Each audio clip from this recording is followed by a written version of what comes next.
Ini adalah sebuah kisah yang menarik banget tentang keuntungan yang luar biasa besar dan di saat yang sama ada bahaya yang mengintai. Kita akan bedah cerita PT Askrindo, sebuah perusahaan yang perannya sangat vital bagi perekonomian Indonesia. Oke, kita mulai dari angka ini. 598%. Wow kan? Itu adalah lonjakan laba bersih dari lini bisnis utama Askrindo. Hanya dalam waktu 1 tahun. Angka yang benar-benar fantastis, seperti cerita sukses yang cuma ada di film. Jadi siapa sih sebenarnya Askrindo ini? Nama lengkapnya PT Asuransi Kredit Indonesia. Gampangnya mereka ini adalah BUMN yang tugasnya membantu para pelaku UMKM, para pengusaha kecil yang jadi tulang punggung ekonomi kita. Caranya dengan memberikan jaminan biar mereka jadi lebih mudah mendapatkan pinjaman dari bank. Oke, sekarang mari kita selami bagian pertama dari cerita ini.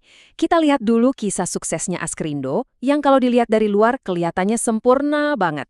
Terus gimana caranya mereka bisa dapat laba sebesar itu? Nah, ini dia resepnya, menarik banget. Mereka berhasil menekan jumlah klaim yang harus dibayar sampai 24%. Di sisi lain, pendapatan dari penagihan piutang dan hasil investasi justru berhasil dinaikkan. Ini menunjukkan manajemen keuangan yang jago banget. Dan ini bukan cuma analisis kita loh, Direktur Utama Askrindo sendiri, Pak M. Vankar Umran, yang mengonfirmasi kalau resepnya yaitu tadi.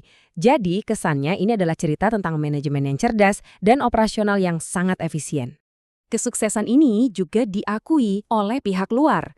Lihat saja, lembaga pemeringkat Pevindo memberikan mereka rating IAA+. Artinya apa? Artinya, keuangan mereka dianggap sangat kuat dan stabil. Belum lagi mereka ini adalah salah satu pemain raksasa di industri asuransi Indonesia, jadi bukan kaleng-kaleng. Oke, keuntungan perusahaan sudah kita bahas. Sekarang mari kita beralih ke dampak sosialnya yang, wah, besar sekali.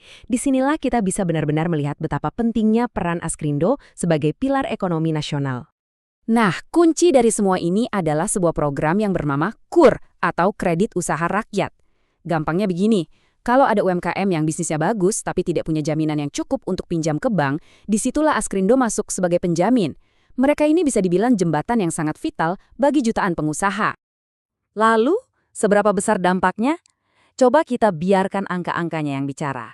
Sejak 2007, ada 35,8 juta pelaku UMKM yang sudah terbantu oleh jaminan dari Askrindo. 35,8 juta. Dan dampaknya tidak berhenti di situ.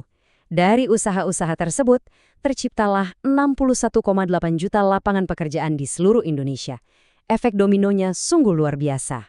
Dan kalau kita bicara soal uang, total jaminan kredit yang sudah mereka berikan itu menembus 1.096 triliun rupiah. 1.000 triliun lebih. Ini benar-benar menegaskan betapa vitalnya peran Askrindo sebagai mesin penggerak ekonomi.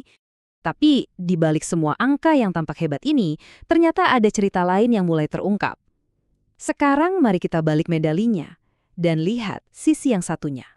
Pertanyaan yang harus kita ajukan sekarang adalah, apakah ceritanya memang sebagus ini? Apakah ini satu-satunya cerita yang ada? Nah, disinilah BPK atau Badan Pemeriksa Keuangan masuk ke dalam cerita. Mereka ini ibarat wasit keuangan negara. Tugas mereka adalah memastikan uang negara dikelola dengan benar. Jadi, kalau mereka menemukan sesuatu, itu adalah masalah yang serius.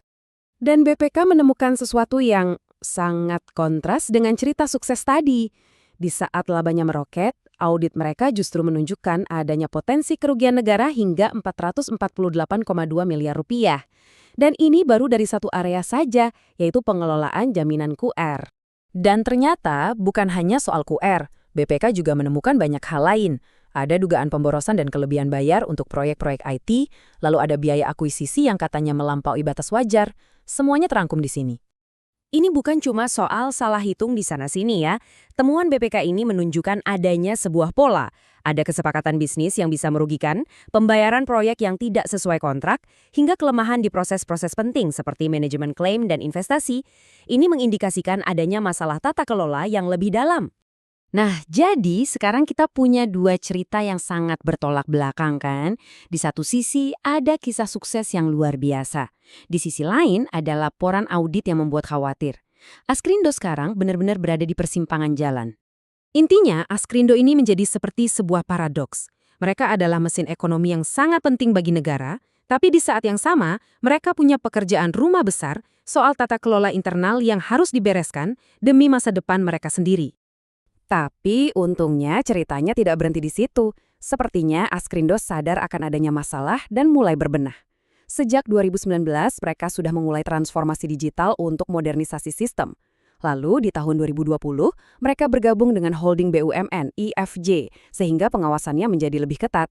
Dan puncaknya pada tahun 2023, jajaran direksi yang sepenuhnya baru ditunjuk untuk memimpin perubahan.